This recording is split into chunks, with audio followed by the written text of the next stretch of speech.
আপনাদেরকে দেখাবো কিভাবে টমেটো দিয়ে ডিম ভুনা করা হয়। আমাদের সাথে থাকবেন। এটা খুব সহজে করা যায় এবং ছোট বাচ্চারা খেতে অনেক ভালো লাগে, সবাই খায়। ডিমটা আমি একটু ভেজে দিলে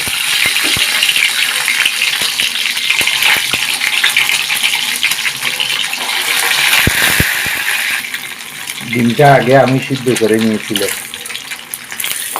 এখন একটু একটু করে তেলের মধ্যে ভাজিয়ে নিচ্ছি।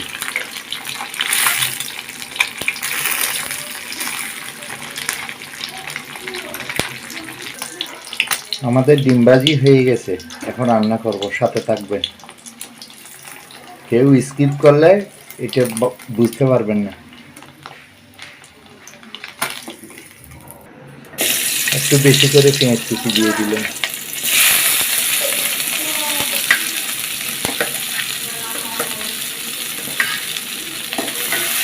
এটা একটু লাল লাল করে ভেজে নিতে হবে।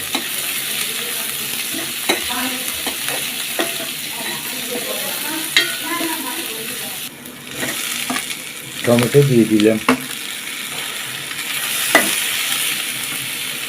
কাঁচামরিচ দিয়ে দিলাম, আদা দিয়ে দিলাম,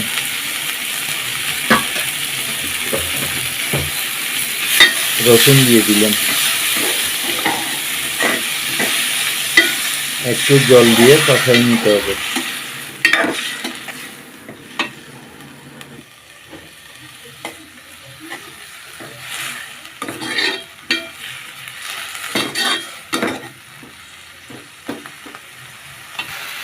স্বাদ মতো লবণ দিয়ে দিলাম।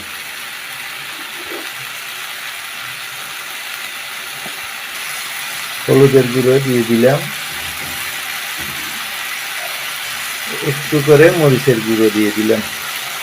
এগুলো একটু কষাইতে হবে, পানি দিয়ে দিলাম, পানি দিয়ে কষাইতে হবে।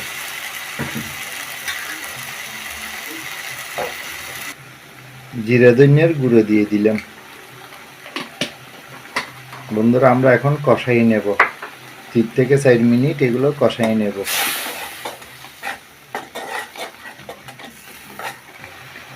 একটু করে রাঁধুনি গরম মশলা দিয়ে দিলাম।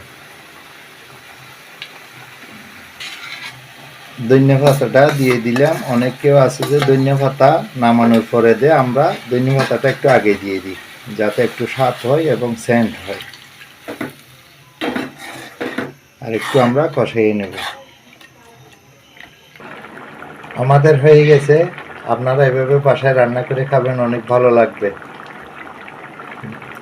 আপনাদের যদি ভালো লেগে থাকে চ্যানেলটা সাবস্ক্রাইব করবেন, শেয়ার করবেন, লাইক দেবেন। ধন্যবাদ, ভালো থাকবেন।